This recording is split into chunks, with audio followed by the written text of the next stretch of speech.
Hello everyone, welcome back to the channel and welcome back to the no buy series. I have no idea how to react to how well that first video was received. I was not expecting to get over 250,000 views and I'm honestly just floored. If you're here for the first time, then hello. I would highly suggest watching the other video that I made first, just so you can get an idea of what we're doing for this next year. But if you've already seen it and you're back for more, then hello, welcome back. I'm so happy you're here and let's get into it.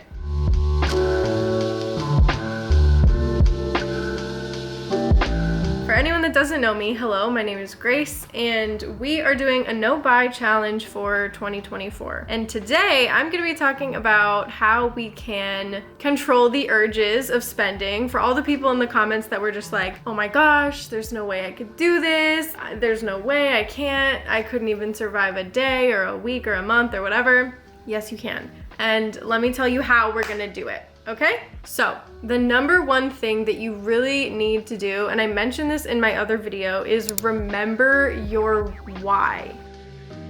I would highly suggest writing this down on a Notion page. I created one for you guys if you want. I have some of those resources in the description below. You could also do it in a journal. You could write it on a thing that you stick to your fridge. You could do it on a whiteboard. You could put it on a vision board. Do whatever is gonna work for you, but make sure that you have your why written down so that you can easily go back and refer to it. I would even suggest maybe changing your background phone screen to your why of like, this is why I'm doing this and this is how, you know, we're gonna succeed for the year. This is so vitally important. We really need to use this time to get clear on why you're doing this and what the end goal is, because I feel like if you're just going into it to be like, yeah, I just need to save some money, whatever, like, yeah, sure, obviously that's the goal, but like, we need to be specific or else it's gonna flop around and you're not gonna succeed. My very specific goal is to pay off all of my debt by the end of 2024 and stop myself from feeling like I am an emotional spender. Every time I get upset or I'm feeling whatever, or I'm feeling a little overwhelmed, not to just immediately go to, what can I buy to make this all better? Because chances are just going out and buying something is not gonna make you feel better. You need to get to the root of the issue. And that's what this challenge is going to do. It's gonna help me, you know, peel back the layers of BS and get to the root of the issue instead of just swiping my problems away, you know what I mean? And then kind of going along the lines of like my minimalism journey, I really want to truly appreciate all of the things that I have, because I know that what I have is enough. Although I have minimized a lot of my possessions and I've decluttered a lot of things, I have everything that I need to survive and I have everything that I need to thrive even. So why do I need to be spending money that I could be using for my future or for emergencies or whatever towards random purchases that aren't gonna bring me any joy or meaning to my life? And like we talked about in the last video, really make sure that you have your priorities set. So create your green, yellow, and red light lists and think about the things that you absolutely cannot buy, will not budge on, and then the things that maybe there's like a very specific rule, budget, or deadline or whatever around that item that you're allowed to buy, like maybe once you have the money for it or once you've done XYZ, whatever. And I don't know if I really drove this point home in the last video, but once you've created your lists, do everything in your power not to edit them, because if you're editing as you go along, it kind of defeats the purpose of setting up the challenge in the first place. Obviously, when you have your why, when you have your reason and something like really crazy goes on or whatever, you can theoretically make an exception or be like, okay, if this really goes along with my why and it makes sense to my life, then that's fine. But again, really try to use all this time that we have to prep yourself and come up with these lists and really narrow them down. The list that I have and that I've talked about in the video, I've already changed a couple of things in it, and I'll be posting a like finalized version of what my plan is going to be for 2024 in like a few weeks, so that we can all kind of like have a jumping off point, and maybe you guys could get some inspiration for what my plan is going to be for 2024. We can, you know, compare and contrast our notes, whatever. But again, it's really important that you stick to your guns and you stay on top of that list, and you don't edit it after you've created it and like officially, you know, once the challenge starts, that's it. Your list is in stone, because it can be a very slippery slope. Another thing that you're really going to want to have kind of just like in your back pocket is a bit of, I guess, a firewall before you purchase something.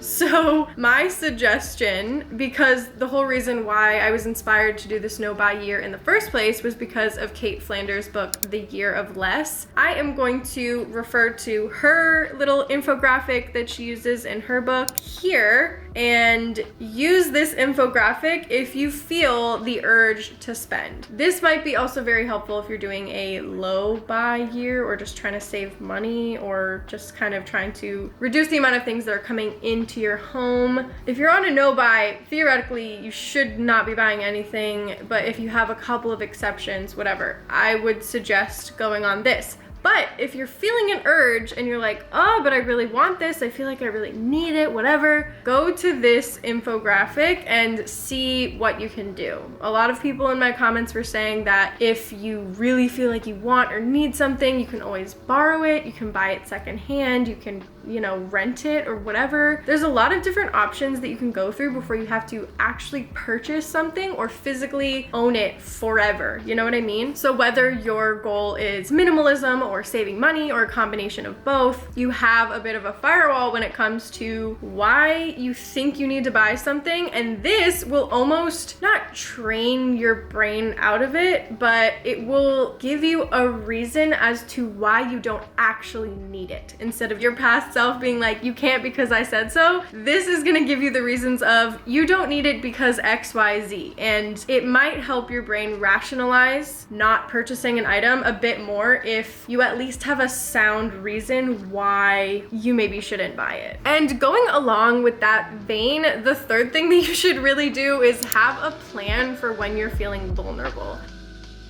So obviously the first step of this plan is going to be looking at that list and trying to convince yourself out of it. But if you're still feeling totally in a fugue state where you're just like, oh my God, I just feel the itch, I need to buy something, I need to spend money, I need to get a little dopamine, whatever, have an alternate plan. So if you're feeling like you really want to go out and spend money and your budget is already capped, and you like really want to go out with your friends, or you really want to go out and eat food or whatever, have some alternates. Have like a list of things that you can do that are free or very low cost, that maybe you can get a better bang for your buck. So instead of doing one really expensive thing a week, you could do like 3 or 4 a lot cheaper things in a week and still have a valuable and thriving, you know, social life or event calendar. I don't know. I'm an introvert, so I can hang out with one friend a month and I'll be satisfied. But not everyone is like that, and that is totally fine. Just do what works for you. You know yourself best, and it's really good to support yourself with having your own boundaries and letting the people know in your life what you're going through and this challenge that you're partaking in, and they can support you as well. If takeout is your weakness, then try to have a grocery list ready, or have some ready-made snacks or foods available in your fridge, or make something really easy, like a list of recipes or something. If going out and hanging out with friends is something that you need to do several times a week to feel like a normal person, then maybe try to think of some free or very low cost alternatives that you can do with your friends, or, you know, have a party at your house instead, and the cost is going to be so much lower than if you went out to a bar or a restaurant. Having that list of things that you can do instead of spending all this money is really just going to help you, especially in your weakest moments. Speaking of your weakest moments, the next thing that you're really going to want to do is unsubscribe from all of the marketing emails, take the shopping apps off of your phone, and unfollow all of the brand accounts or whatever that you follow on any social media. The less you know about sales and deals, the better. The less you'll want to purchase them. If it's out of sight, it's out of mind. And if you know about this crazy 50% blowout sale about whatever, and you're like, oh, well, I've been meaning to. No. If you're not physically like direly in need of something, just because it's 50% off doesn't mean you're actually saving money in the long run. You're spending money that you otherwise would not have been spending. And that's the whole point of this no buy challenge. And I know it's hard, and I know that this is a little bit tough love, but you need to hear it. If you're buying something 50% off, you're not saving money, you're still spending money. And if you want to buy something and you're like, okay, I need to buy this because of whatever, XYZ, then you can go out and search for the deals or wait for the deals. But if the deals are coming to you, they're influencing you and taking advantage of you at the end of the day. Another suggestion that I have that kind of goes off of this is just trying to see if you can automate the things that you need in your life. So signing up for these subscriptions or whatever of things that are like basic items like deodorant, toothpaste, or whatever. You don't necessarily have to do that per se, but I have like my shampoo bar and my deodorant on a subscription, and it just makes me have to go to the store less because, like I said in my last video, every time I go into CVS, I just feel such a strong desire to buy nail polish, even though I have like 20 nail polishes already. Like, why? I don't need more nail polish. I have all the colors that I need. I don't need more. It's just like a flail purchase at a certain point. So for me, the less exposure to a store or a sale or an online whatever is better. Unfortunately, Gmail has ads in the inbox now, so just swipe them away the second that you see them. That's what I do. Again, on the thread of out of sight, out of mind, the next thing I would highly suggest doing, this is going to help a lot, is to lock yourself out of money being so accessible to you.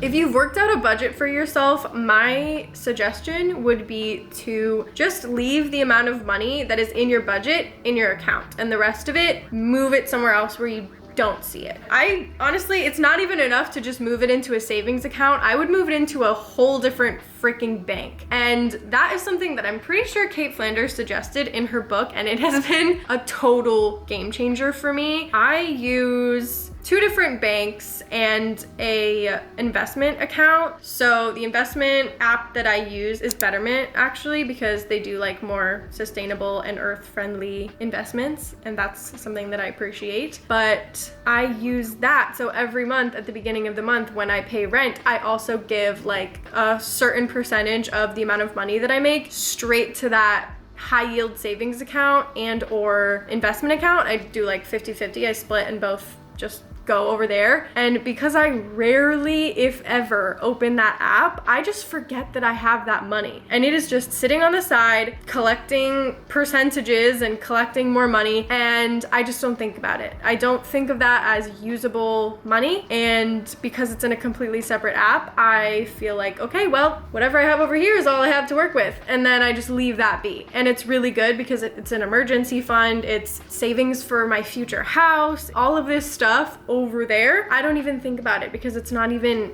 in my possession. And doing it at the beginning of the month when you pay your rent or whatever, if you have enough money to like budget and do that, get it out of the way. Otherwise, as you get your paycheck, just immediately throw it in the other bank account or savings account or whatever, so that it's out of sight and out of mind. Along the vein of locking yourself out of accessible money, y'all, take your auto-click credit cards out of your thing. I have Google Chrome, and you can like one-click payment your credit cards because it just saves the number, saves everything. Take it off. Remember all of your card numbers. I know that this is a little bit more confusing and hard because of, you know, Apple Pay and Apple Wallets now, because if you're on your phone, I'm pretty sure for most apps or whatever, you can just automatically Apple Pay with it. But the more that you can separate that from whatever, the better. I think that I'm gonna take my credit cards off of my phone so that the only thing that I have is my debit card. So I have to be spending my physical dollars. They are being yanked from my actual bank account if I wanna buy something. So I need to really think if I wanna buy something. And I'm going to forget the password for my PayPal so that every time I have to buy something and it's like, oh, do you wanna pay with PayPal? I will have to physically type in my username and password, and then by then, maybe I will have been jogged out of my fugue state and be like, oh, do I really need to buy this, or am I just, going a little loopy right now? So yeah, forget all of your credit cards, put them in the freezer, in ice, I don't care. Do what you need to do to get them away from you. I don't know about you guys, but if I have to physically get up all the way, walk over to my wallet and type in my card number, I don't really care about buying the item anymore, unless I really, really need it. The reason why I do it is because my cards are auto-saved, okay? I don't know if that's the same for you guys, but do what you need to do to get the money as far away from you as you can so it's not as tempting. Add the barrier, the extra layer of difficulty, and that will help. Finally, my last suggestion to help quell the urges of purchasing is to have a support system. Have an accountability buddy or something or someone. When you're feeling like, oh, I really want to buy this, text them, call them, or you can join the Discord community that I just started. All the information will be down in the description box below. Come to us, the other people that are struggling with the same thing, and vent out your frustrations, or say, please, I need to be talked off a ledge right now. I really want to buy this. I don't think it's a good idea. Or if you're like, I think it would be good for XYZ reason, like I want to buy a Kindle because then I wouldn't be spending XYZ amount of money on books this year, you can try to sell it to us and hear our opinions, because sometimes that tough love and the no you shouldn't is a good thing to hear. Or maybe if you really think that this is gonna be a good idea, then go for it, but are you actually gonna use it? Are you actually gonna whatever? It might be useful. So hopefully this Discord group is helpful to you, and I really hope that it all goes well. I will be editing it and adjusting it as we go to make it work best for all of us, just because I really do want it to be a valuable resource instead of like a negative or harmful place. I don't want it to be any of that. So I will be keeping a close eye on it, making sure that it's actually helping people, and we can adjust it as we go. We can all build this together and make it the best place for us to feel safe and supported. And that is my only goal on this whole channel, all of my presence on the internet, really. It will be a place where we can celebrate our wins, we can share updates, we can say, okay, we are, 12 days clean from making a purchase today, and see how we feel and just support each other and all that good stuff. So those are my main tips. I probably forgot other ideas and things that you can do. I got a lot of these ideas from the comments in my last video, which is just, it's become such a wealth of knowledge and support and community over there, and I am just so grateful for it. I cannot express the gratitude that I have for all of you guys being here and communicating and encouraging each other and me, and being so supportive and communicative in these comments, and just creating such a wonderful community for all of us to support each other and, take back some control in our lives. Because I don't want to rant too much or anything, but it's really hard living in a extremely consumer-driven capitalist society. And I know that there was a couple of people in the comments that were like, wow, this is such like a first world issue. I can't even imagine living any other way. I grew up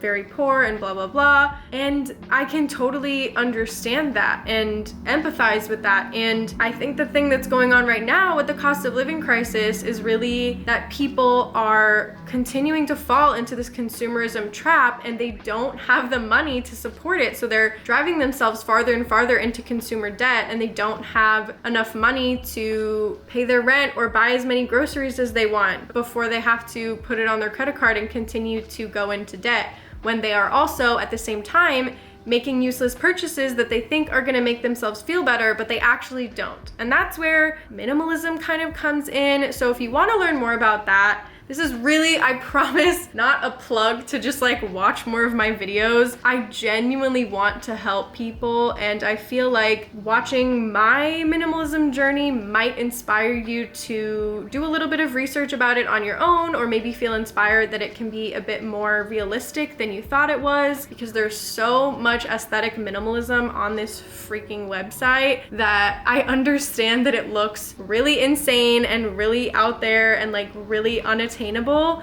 but I promise that if you just take baby steps, it can be really realistic for a lot of people. And that's kind of the goal. There's so many goals on this channel, but the number one goal is really just to help people feel supported and seen. Really, that's all I want. So let me stop ranting. That's all I have to say. I really hope that this video is helpful for people, and if you have any other suggestions, please put them down in the comments. You guys are all so smart and have so much life experience. I want to hear all of it, and I always want to, you know, try to make this channel the best place that it can be for everyone. It's not just mine, it's all of ours. And I know that that sounds so stupid when YouTubers say it, but like genuinely every week I find the most value being on YouTube from reading your guys' comments and interacting with you. So anyways, seriously, I need to shut up. I will see you guys in the next video. Until then, I'm sending you